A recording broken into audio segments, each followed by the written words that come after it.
Good morning, everyone. Well, these are the amazing times. Somebody the other day said, well, it's the worst of times. I said, no. It's actually the best of times.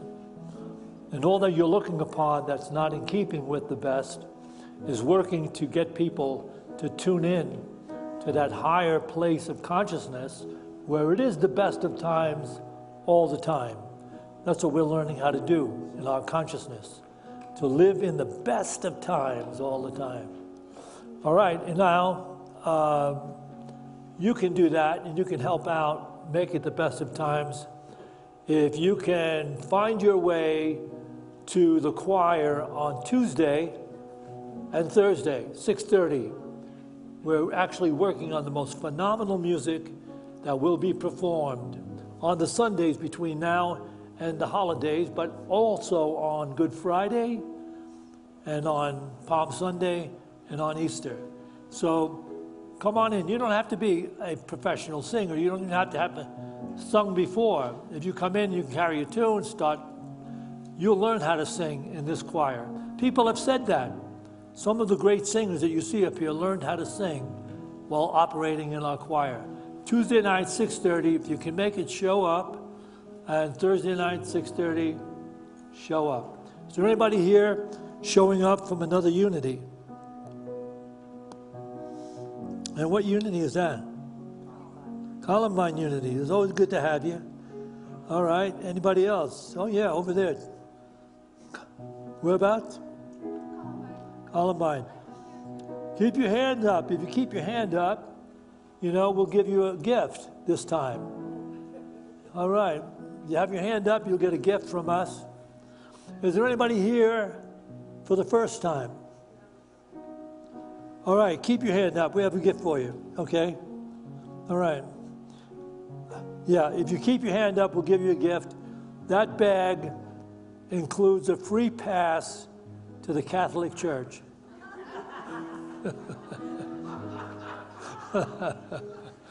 You're going to love this talk coming up. It's phenomenal.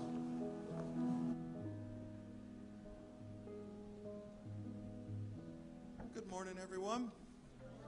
Welcome to Unity of Boulder. Those of you who are joining us here in person and those who are joining us online, welcome.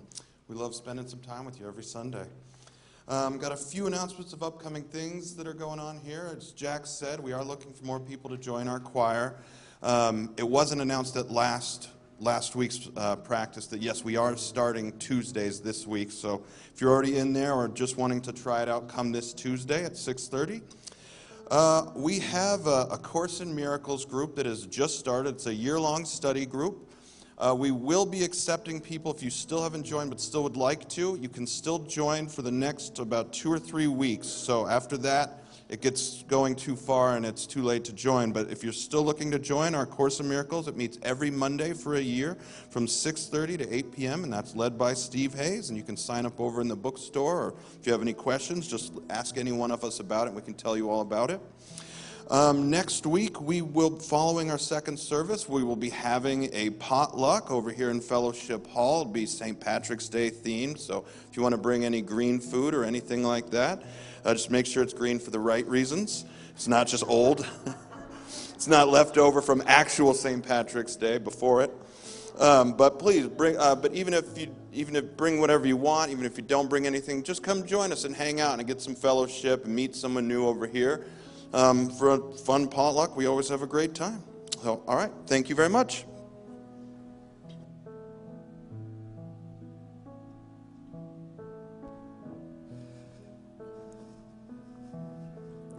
Good morning, everyone. Welcome to Unity today. This is our time for the call for prayer, and there's little sheets in front of you that you can write names down to submit to our prayer box, and Steve, who's the head of our prayer partners, will walk down this middle aisle. So if you're in the sides, please come pass them to the center and get them put in the bag, and then they will be put in our prayer box for 30 days and prayed over every evening, and then they'll be sent to Silent Unity in the Unity Village, and they'll be prayed over for another 30 days. So you don't have to write what the issue is or even put the last name down. We know that God already knows what you need before you ask. It's really, this is a practice for us to align with this great energy that's healing everything and reminding us that we have to move into this energy that's available and a part of all of it.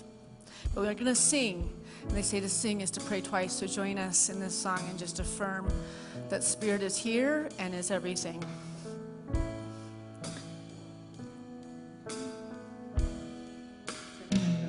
You are the air I breathe.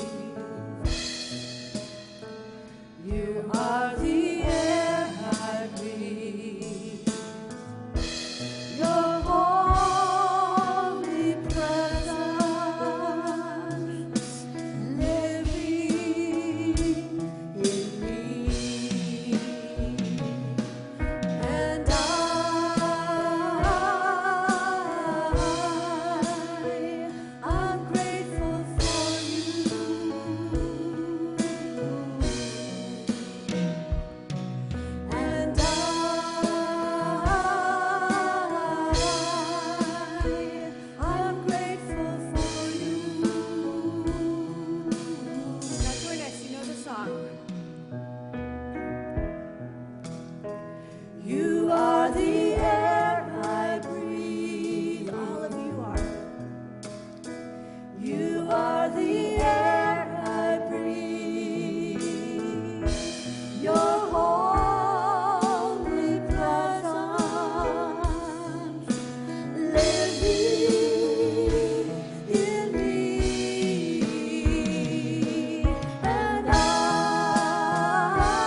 Now we'd like to welcome to our stage today's musical guests. You will recognize Marcy Baruch, and over on the keys accompanying her and helping us out today on the keys is Janice Kelly over here, who just single-handedly put on an amazing benefit concert here on Friday night. It was magic. That was amazing, Janice. So you two take it away.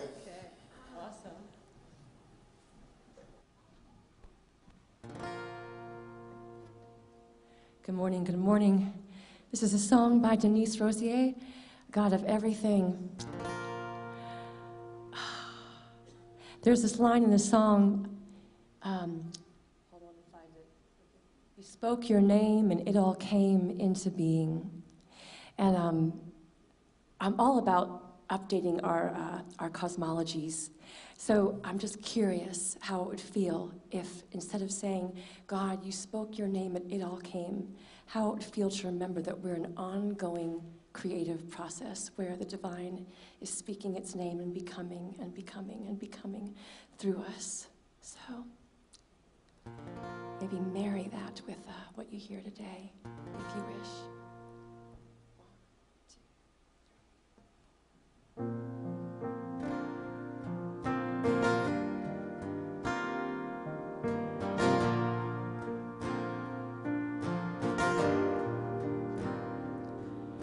The creatures of the earth, big and small, and every hair on my head, you've counted them all. The secret of the stars and the mysteries of Mars are nothing for you to solve. You are God of everything. You spoke your name and it all came into being. You are God of everything. You made your home inside of me. There is nothing else I need. You are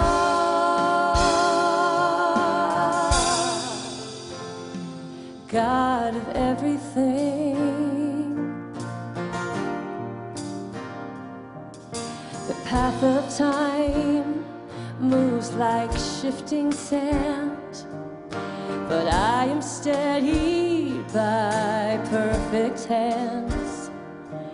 Vast deserts of fear and deep oceans of tears all disappear at your command.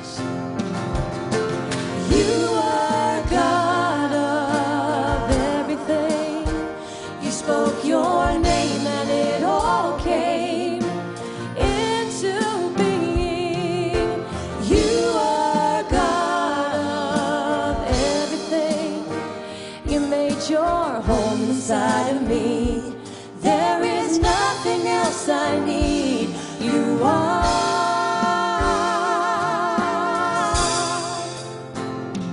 God of everything. Oh, the wonder of wonders. Wonders. You are. You are God of everything. You spoke your name and it all came into being. You are God of everything. You made your home inside of me. There is nothing else I need. You are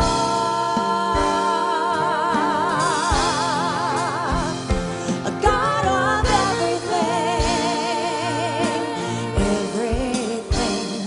A God of everything, everything. A God of everything, everything. God of everything.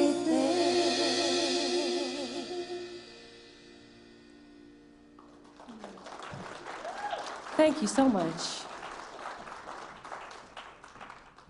Thank you. What a beautiful song. Love it. perfect for today, of course, always is. We have a very nice intuitive thing going on where she just seems to read the minds of the sermons that are coming through. We're just all connected, you know. We're all going through the same things, and it's just amazing that that wave happens with all of us. And so thank you for being part of it with me. Appreciate you. Yeah. Well, good morning, everyone. It's nice to have you all here today. Today my talk title is Seeing Without Eyes, Knowing Without Mind. It's talk 3 of the Lenten season series, which we have one more Sunday that I'm going to be speaking, and then Shad will be closing up this talk series the next Sunday. So we have that wonderful treat to have Shad Groverland in town as the speaker in 2 Sundays from now. So today is day 18 into the 40 days of the Lenten season. This journey is an individual one, with spirit awakening in the inner workings of the beloved self, coming out of dormancy into second sight and an awakened knowing of things prayed for. Traditionally, the 40 days of Lent have historically been a time of fasting, prayer, and study for those wishing to grow closer with God. It can be a time for personal and collective reflection and transformation.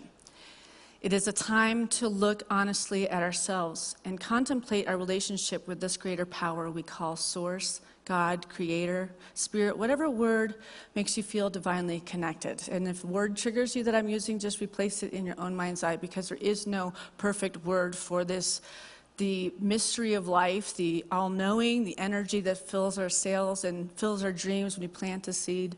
So we have symbolically in life, so this process is getting rid of something that we've been leaning on to protect ourselves, something usually outer, like sugar or alcohol or drugs. Obviously, prescription drugs are not on the list of the things that we try to get rid of, but we're trying to clear away the smoke screens between us and spirit. So that's why it's a 40-day walk with divine self, really, and that sacrifice of fasting from something that might be the thing that we're kind of making God more than God itself, right? So it might be that thing that numbs us a little bit when things feel too overwhelming. And so when we start this journey, we pray into existence. We want to pray in the renewing of our minds, the renewing of our hearts, and seeing from a higher point of view, from an eagle state of point of view on this life, on the unfoldment of our lives. And it's a process of a death. It's a beginning of a journey of letting go of things that no longer serve us, and it will bring up things that are going to unearth that we've been squashing and pushing down for too long, and to be with it and to heal it. And it can have a feeling like it's a death, and then we get to resurrect into the new version of ourselves, into awakening after the 40 days. We have all symbolically experienced death and resurrection many times in a lifetime, because the current in life is to always seek to be even better versions of ourselves. And that's really what the point of the spiritual journey is. Edgar Cayce, who is the most documented psychic of all time, said, we're here to grow in a lifetime. And we meet up from the last lifetime where we left off, and we come into this lifetime. And we have memory, but it's a subconscious memory. We don't have it in the present memory. Maybe in dreams we're shown it, of things that we made mistakes in the other lifetime, and things where we really benefited and grew. And sometimes we'll come into a lifetime and we'll go backwards. And we will not take and access all the beauty that we became, and we go backwards, or we grab onto where we had developed, and we develop more and more. And at this point, I think many of us, if you're sitting here, we've made it through COVID, we've been through a lot in our lives, we're stepping in. We want to awaken fully. We want to understand this mystery of life and not have it be so mysterious. We'd like to activate, right, and spontaneously grow the things that are working and eliminate the things that are no longer serving our lives, right? And so that's really what this journey is about. And it's a vulnerable time. It's a vulnerable time. So we have symbolically experienced death and resurrection many times in a lifetime, because the current in life is to always seek to be even better versions of ourselves. We are here to grow, not to stagnate and shrink back in the face of opportunities. But sometimes we do. And sometimes we just know when the divine spark is planted from the divine source, and this is a time to jump, to adhere to the call. And not every time we have this call is it convenient. I like to laugh because it's so true. It usually isn't convenient when that call comes, right? Okay. So to answer this call means that there is an entire structure of things that are going to crumble to make this other better thing happen or birth inside of us.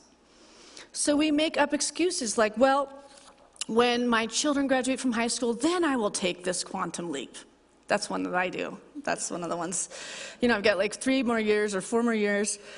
And I think, well, then I'll be really brave. And I'll step into this thing that I'm feeling, this knocking. But I'm noticing with this particular Lenten season, it's like, no, you can't put off tomorrow what you need to do today. Right? We have to laugh at ourselves. We have to realize that fear stops us, and we can overcome fear. And Jesus showed us that we can, and that we can overcome any mountain that's in our way. So, or when we get the degree, we'll say, like, when we get that college degree, I will feel that I shored things up enough to step into what is being called for me, right? So it's different circumstances. I was using mine. But we all have something, or when I'm pretty enough, then I'll go out there and find the person that I'm feeling is in the midst of my world.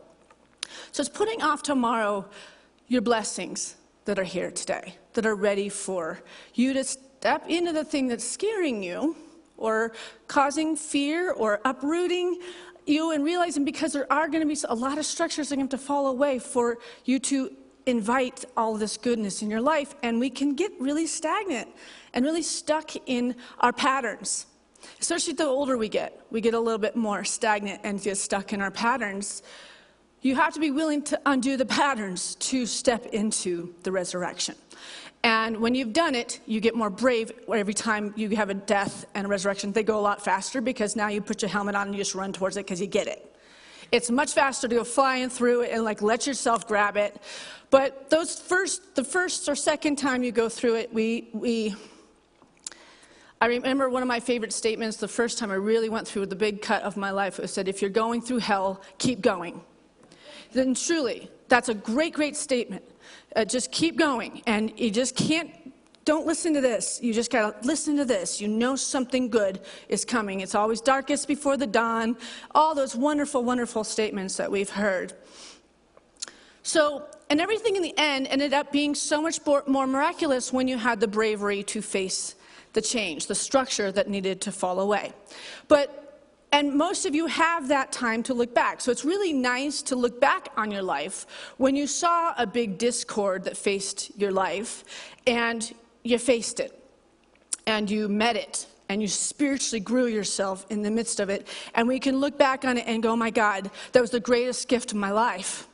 That was the beginning of my life, truly, in unfoldment, because I wasn't afraid anymore. I was willing to face the cuts and the things that made me feel small from my childhood or from the first boyfriend or girlfriend or whatever, where I was living to not feel that kind of a break again. But we have to be willing to feel those kind of breaks again to heal them within us so that we can become this enlightened, beautiful version individually, like all of you. We're all one, but you all have perfection and gifts in you to be shared, and we want you to share those. The universe wants you to share those, right? It's very exciting. So we have little deaths and resurrections, and we have big deaths and resurrections. Some call it the Phoenix process. Some call it awakening. Some call it the process of going from 3D to 5D consciousness. Some have named it a quantum leap. Either way, this part of the spiritual journey is at the core of the worst and the best experiences on this journey. And the more times you've been through the death and resurrection of your life, the more faith we have in this incredible spiritual, God-led life, and you become much more brave and are willing to step into a death because you are so much more curious and intrigued with what Spirit is ready to birth in you. You're stoked. We're like, oh my God, could anything else go wrong? That's the chance. You're like, yes, this is that moment. Could anything else go wrong? All that's left is something going right. Woohoo, right? Okay. Or you don't have to activate and step in when this process is calling you, and it happens for you without you agreeing. We've had that happen too, where some major change happened. And we knew we could feel it coming, but our fear kept us frozen in a state of fight or flight or trauma or whatever. And now your life is just unfolding with this thing, and it's like a hurricane. So it's a beautiful thing when we're on a spiritual journey and we realize that we're co-creators with Spirit. We're co-creators with God, with the Creator. And when we're feeling those hunches and those nudges, those are for real, and those are to be taken seriously. And to start walking with those, one foot in front of the other, so that it's not a huge hurricane that happens out of nowhere. Because the universe is showing you something's coming. And it may get worse before it gets better, but it always gets better. So last week, I talked about an outward situation that has happened to me when a divine insight had been planted in my being. And then my old worn-out belief systems created a temporary illness while I was leaning into the new divine insight. The worn-out belief system was dueling and creating duality within me. And I'm going to be kind of covering that today. And last week, that topic of it was that for the last year, before last June, I was feeling very called to become vegetarian. But being a dancer and wanting a dancer body, the paleo diet really kept me thinner. So the outer directed want to stay that kept me from doing a diet that Spirit was really telling me it was time for me to do. And I went to a vegan talk at UWM, Unity Worldwide Ministries, last June at the Ministers' Conference, and it was on veganism. And something touched a chord in me, like a spark of light. And when it happened, I got very sick, and I was sick for a few days. So I learned that instead of pushing off something that I know intuitively I need to do, and I'm not vegan, I'm a step closer. And I'm not saying everybody needs to do this. This was something my soul was calling to do. You have different things. I'm just sharing examples of things that we're ready to do. So I'm going to share what that means and why sometimes we get physically ill or we get very kind of off when we're ready to face some of the new divine ideas that are being downloaded for us. In Lessons in Truth by Emily Cady, it says, one term often used and not always clearly understood is called chemicalization. Did you ever put soda into sour milk, cider, or other acid fluid and witness the agitation or excited action that takes place? One of the substances neutralizes the other, and something better results from the action. And it goes on from there. It says, this is a good illustration of what takes place sometimes in the minds and bodies of people. Suppose a person has lived in wrong thoughts and has molded their body by wrong thinking for years, until, as you might say, they have become solidified in their wrong belief. When you introduce new spiritual truths to them by demonstration and it is received at their soul level and it resonates, it creates in the first few days new hope, new joy, and health. We've had that where it's just like, my life has changed. Everything is anew. When you introduce new spiritual truths to them by demonstration and it is received at their soul level and it resonates, it creates in the first few days new hope, new joy, and health. But after a little time, a sort of mental agitation takes place. They can be apt to feel anxious and directed away from this new truth. If they have ever been sick, they may begin to feel the old dis-ease. If they have been morally bad, the desires and habits will take possession of them with a new force. So what has happened here? Why, simply this is what's happened. There has been a clash between the old condition, which is based on falsehood and fear, and wrong ways of thinking, and a new thought or truth entering into them. The old self is kicking vigorously against the truth. They may have a feeling of discouragement, of fear, a feeling such as one would have if caught at something not respectable. But do not be frightened. That which you feel is on the spiritual plane. A similar excitement and agitation to that which was seen in the chemical action between the alkali and the acid on the material plane. And something higher and better always results. Stick to your original awakening that set this entire thing off. So, if any of you know anything about Native Americans, they call this the trickster. All right, where something finally is falling into divine alignment. You can feel it's time. It's like you were kind of askewed and you didn't feel like you were in homeostasis or in balance. And you're heading down the right track. You're finally getting rid of what that's something that you were getting involved with that was no longer serving, or the person that's no longer serving your life or whatever. And then something over here is like a flash, and it's something of the old life, something that feels really comfortable and it feels like home, and it's pulling you away from this divine inspiration. Divine inspiration, you're heading down it, but this is like, but over here it's just so easy. You don't have to face any of that, all that stuff you have to go through to get to that like enlightenment stuff, you know, like just come over here and just come in and have shade. Come have a drink with me over here, right? And it's so much easier to go back. The trickster's testing your will. Testing your spiritual will. How much are you willing to step into your life? How much do you love yourself enough to give you the life that you deserve?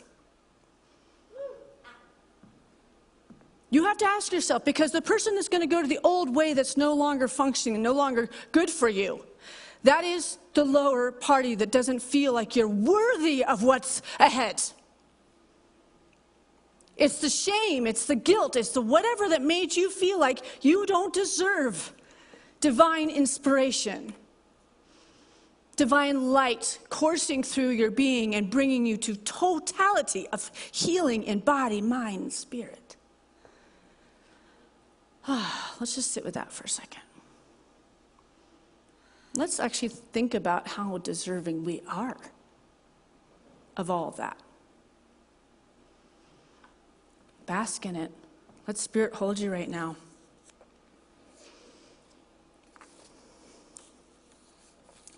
So this idea that the trickster could come in and try to pull you back into old behaviors, old limited thinking, old whatever that's keeping you small and little and not expansive. And the truth is when you're stepping into your divine inspiration, it does feel like you've stepped into a desert, because it's a place of unknown. And we don't like to be in places of unknown, right? So to go back to the comfortability of old friends, old boyfriends, old girlfriends, things that no longer serve us, it will be shelter for one time, but immediately you will feel disappointed. Your soul will be disappointed that you gave up on yourself. Rumi says it this way: out beyond ideas of wrongdoing and right doing, there is a field. I will meet you there. And that's why we want to go to the trickster, because it feels lonely out there, but it's a tangible love. There's a connection. Spirit is there. Spirit's always with us, but especially when we step out of our comfort zone. Especially when we're facing the greatest grief of our life, or we're a divorce, or some major cataclysmic change in our life, the universe will hold us, and you feel it, and you can taste it, and it's tactical, right? The first time I had the first death in my life was when I lost a baby, a full-term baby that was perfectly fine, and I had the baby at home, and the next thing you know, I'm in a hospital, and everything's going wrong, and he's going to pass away, and I have to get my soul around holding that baby as he passes back into the light. And I was dead from that experience. I didn't know how to move into the world again after that. And I have that as an anchor in my life, that I still stand up here. I laugh all the time. I have a depth of joy in me I would have never had if he didn't give me my life, and give me my life abundantly by breaking me to my core, and broke me in the end open, and I felt God in a way that I'd never felt God, holding me through that process, growing me through that process, giving me a sense of second sight and a sense of the veil, and how the spiritual and the ethereal and this world, and how you bring them all together. He could have never given me in his life what he gave me in his death. So things that we think could destroy us, we can let that happen. Or they can be the greatest gift of your life.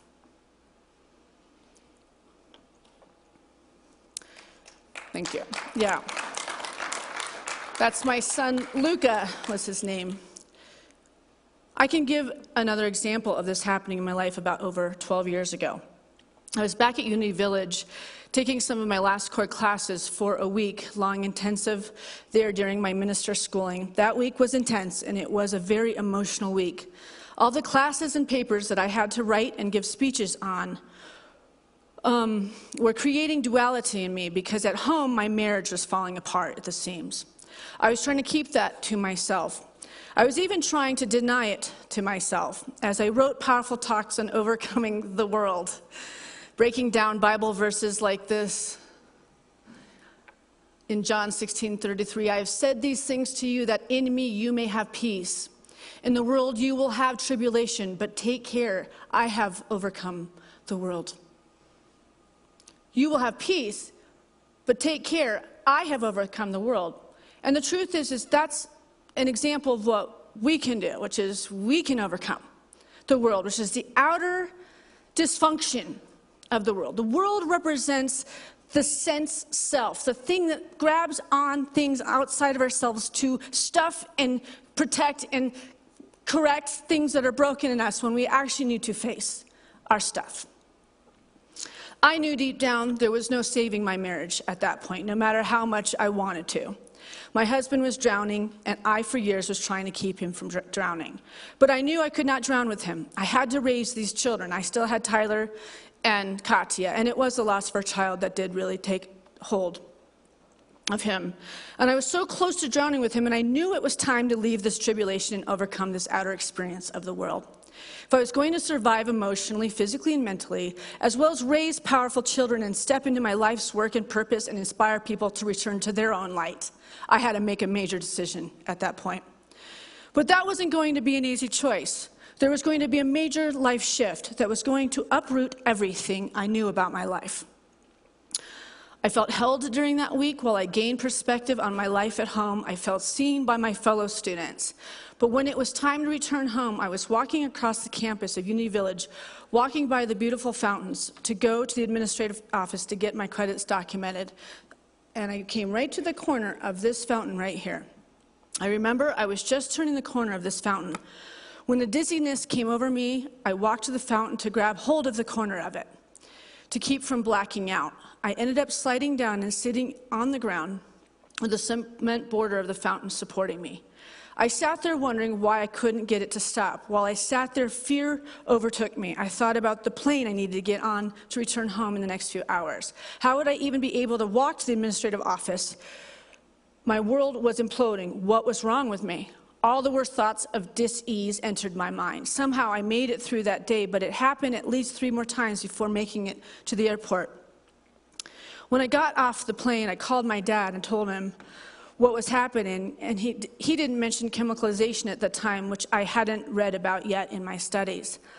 He said, you speak to your body right now. Anytime the symptom starts, you command not needed, not wanted, not necessary. There's nothing like a father telling you, like, you kick that thing out of your body. Like, we are not accepting. And I had great parents for that. Like, they would never speak to fear, like, oh, what if it's, oh, there was never that. I was like, you're fine. Mind over body. We're going to get over this. Not needed, not wanted, not necessary. And it would stop the process of the dizziness, but it was still coming here and there. Then I was in my office that next Tuesday at the church, and I picked up my Lessons in Truth book, working on my sermon for that Sunday, and I opened the book to the page 86, and there was chemicalization. And I read it, and I was so blown away by how Spirit is so spontaneous to answer our questions. I'm not sick.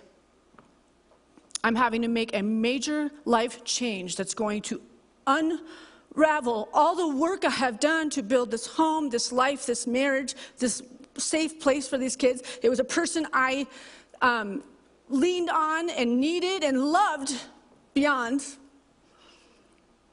But I had to choose what was going to be best for me and my kids.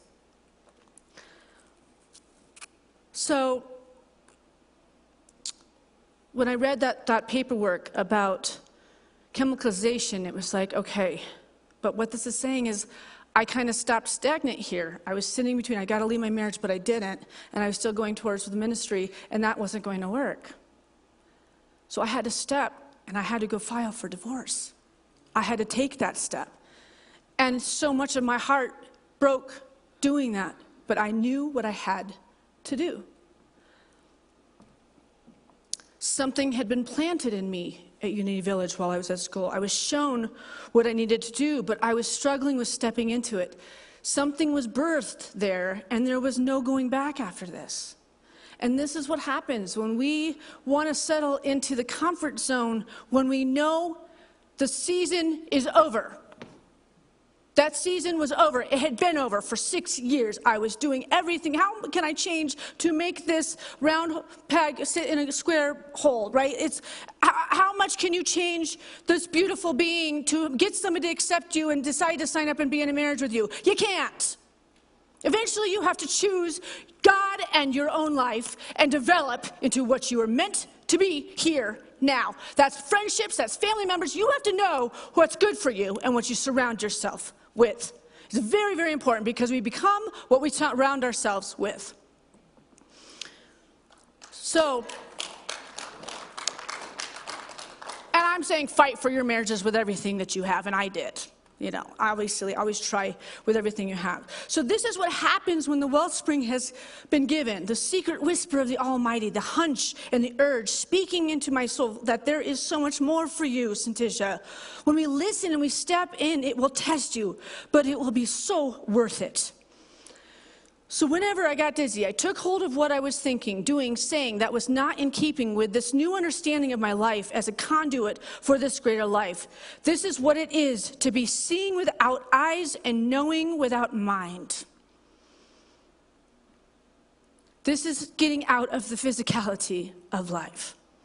And you as spiritual being first. You are a light being first. It's the things of the world. It's the physicality of the world. It's the relationships. It's the thing of life. It's all the things we play out here. But ultimately, at the core of you, you are a light being. And when you really understand that and you realize that you're a perfect child of God, nothing can hurt you, make you sick, or make you afraid. And you will start to trust these divine urges, this divine love. Making that decision was the greatest decision of my life. My unfoldment came before me. Mike came into my life within 2 years. I mean, it was just, we bought a beautiful property out in Lyons somehow and like totally don't make enough money to have this house. I mean, God literally just like, here's 2 acres, right? 10 minutes outside of Boulder. Like, seriously. I mean, it's like our life became a faith trip. It was just like, because we were meant to be together. And when you're with synergy that's positive, nothing can stand in your way because it's made from God.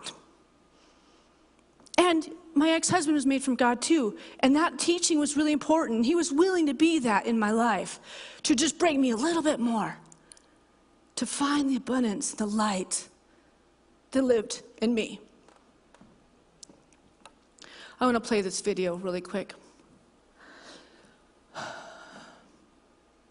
I've had some challenges in the last couple of years myself, and ultimately, I believe that suffering leads to salvation. We have to somehow accept, not deny, but feel our suffering, and then we make one of 2 decisions. We either decide to go through the gate of resentment, which leads to vengeance, which leads to self-harm, which leads to harm to others, or we go through the gate of forgiveness, which leads to grace. Just as Christ did on the cross, he suffered terribly, and he was broken by it. To look upon the people who were causing that suffering, or the situation that was causing that suffering, with compassion and with forgiveness. And that's what opens the gates of heaven for all of us. And what he was saying is that we have to go through suffering to find salvation. And metaphysically, in our Unity Metaphysical Bible Dictionary that's written by Charles Fillmore, this is the definition of salvation. the restitution of people to their spiritual birthright, regaining conscious possession of God's given attributes. It comes as the result of redemption, the change from sin, which actually means error, to righteousness. Salvation comes to people as a free gift from God. It embodies a knowledge of God that frees one from all illuminations and points the way by which mind and body may be lifted up to the spiritual places of consciousness.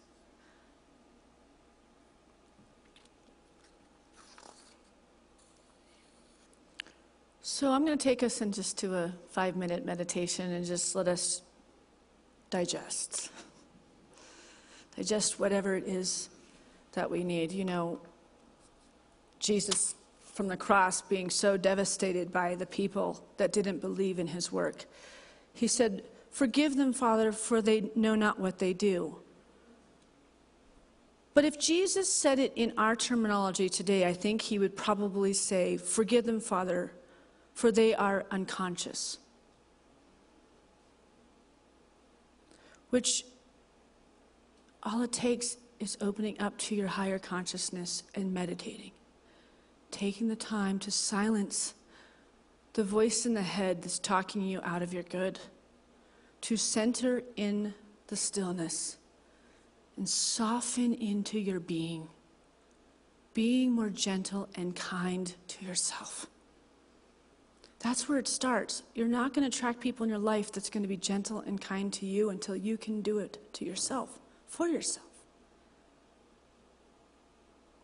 And God will show you how to love yourself like that. So let's just sit down and we're going to play some music.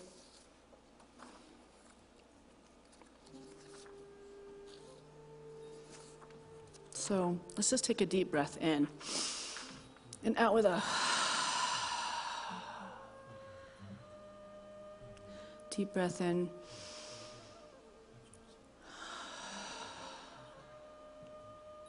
I can already feel us getting a little bit more relaxed. Okay, so we're going to take hold of what has been shared here today. In Mark 9:23, it says, "All things can be done for the one who believes." All things can be done for the one who believes. So I ask you, what are you believing in your life right now? Is it in alignment with what you want to manifest into your life at this time? Do not forget that everything that appears in your life and affairs, physically, mentally, or otherwise, has sometime been sent forth from your thinking faculty. So let's now go forward and imagine a world that you would want to live in. Your dream job, your dream relationship with other and yourself.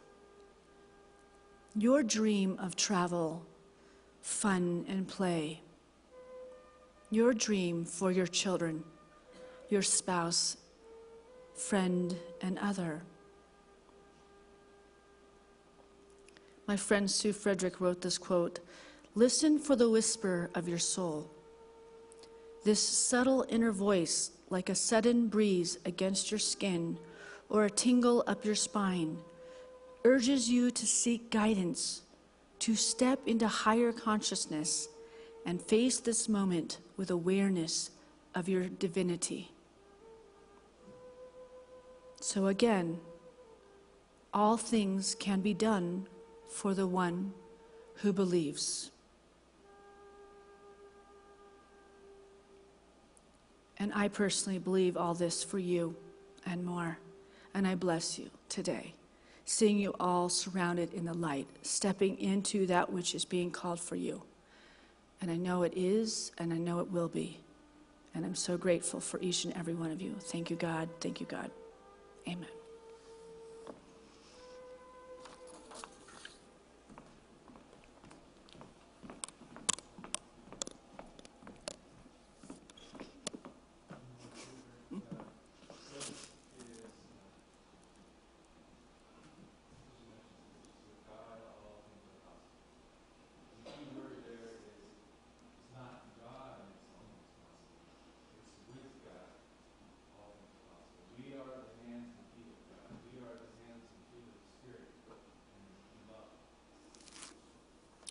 sit in the audience and I'll just stand up and give them the same. Is that good?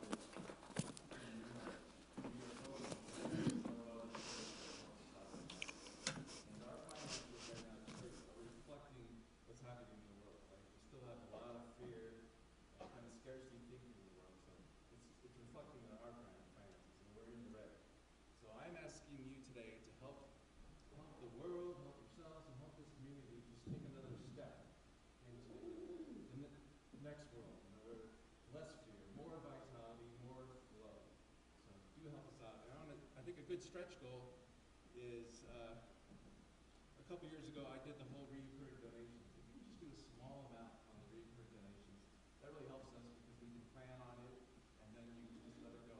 So consider that. Thank you.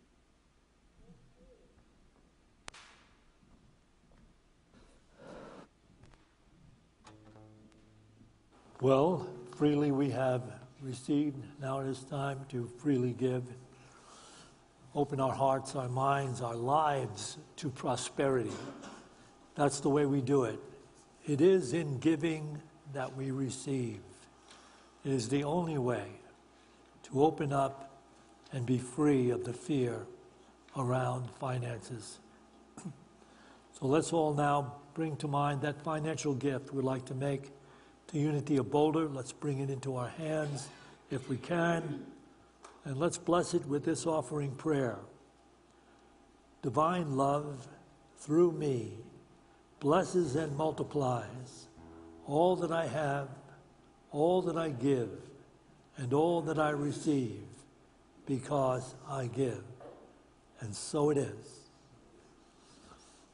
And we have the opportunity to listen to this amazing music to lift us again. Thank you, Jack. Janice and I were in San Diego last weekend playing at the ordination ceremony of a wonderful friend of ours, Sherry Sorbo, and we learned this song per her request. She happens to be online with us today, so hi Sherry and hi everybody else online. This is Shine, Be Glorious.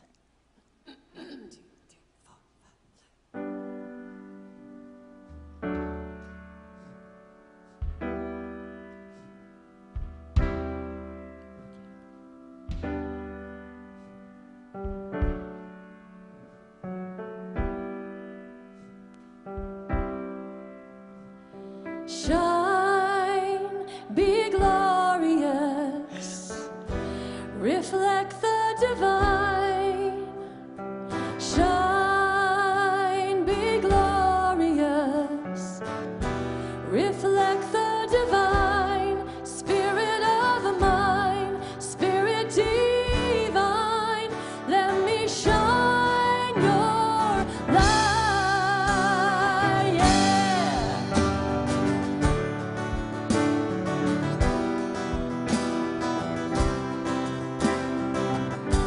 I open my heart, even in the dark. Light of my God always shines, even in the night. Shine, be glorious, reflect the divine. Shine, be glorious, reflect the divine. Spirit of the mind, Spirit divine, let me shine your light. Let me be a vessel, let me be a vessel of love. Let me be a vessel, let me be a vessel, let me be a vessel of love. I open my heart this miracle day. Love of my God, give me it all the good I can take. Shine, be glorious, reflect the divine. Sing with us. Shine,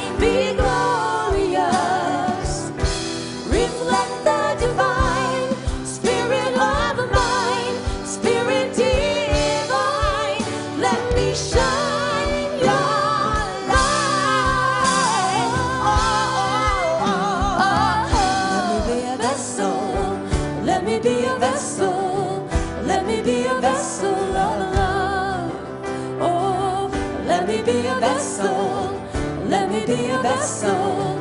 Let me be a vessel of love. Shine, be glorious. Reflect the divine.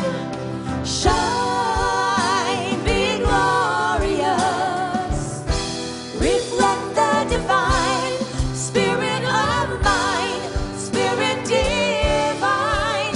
Let me shine your light. Oh,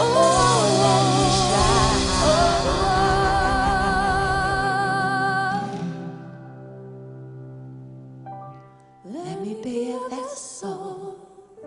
Let me be a vessel. Let me be a vessel of love. Sing with us. Let me be a vessel. Let me be a vessel. Let me be a vessel of love. Let me be a vessel. Let me be a vessel. Let me be a vessel of love. Oh, let me be a vessel. Let me be a vessel. Let me be a vessel of love. Keep singing that. Shine, be glorious. Reflect the divine. Shine, be glorious. Reflect the divine. Spirit of mine, Spirit divine. Let me shine your light.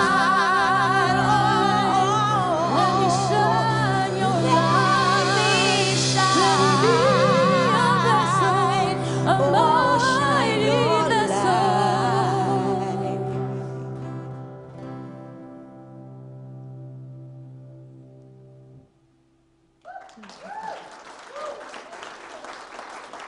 Thank you. Thanks for singing. I could feel it.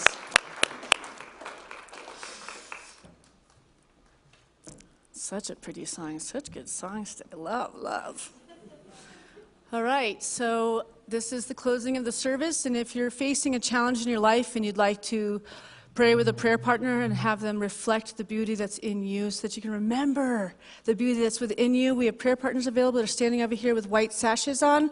You can stay seated in our sanctuary, and they will come and find you and take you to our beautiful meditation room and pray with you after the service. I will be meeting with people in 10 minutes after the service. If you want to discuss further about the sermon and just meet friends and talk, we meet at the back of the sanctuary back here in about 10 minutes. So go get coffee and some refreshments and then meet us back in here. Okay, put some legs under your prayers. You want to be a vessel? Show up on Tuesday at 6:30 for the choir. Or show up on Thursday at 6:30 for the choir. Those 2 days, we're going to create the greatest Easter services we have ever had. All right, let's all rise and close with I release and I let go. I release and I let go. I let the Spirit run my life, and my heart is open wide. Yes, I'm only here for God.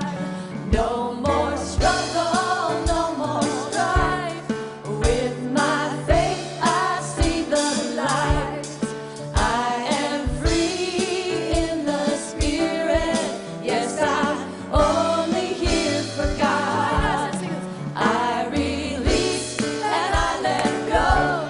I let the Spirit run my life, and my heart is open wide.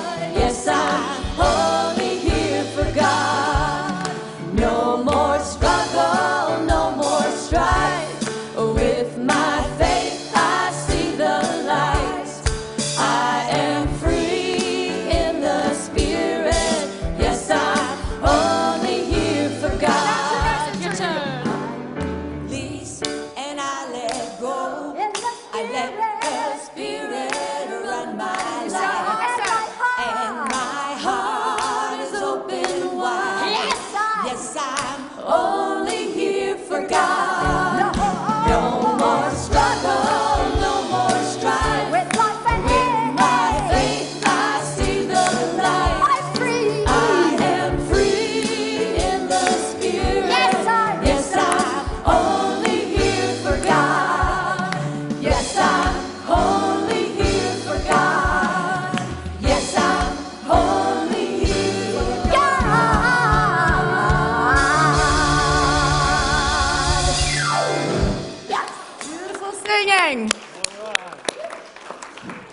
Here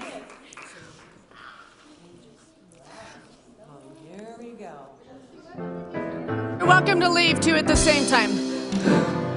Let there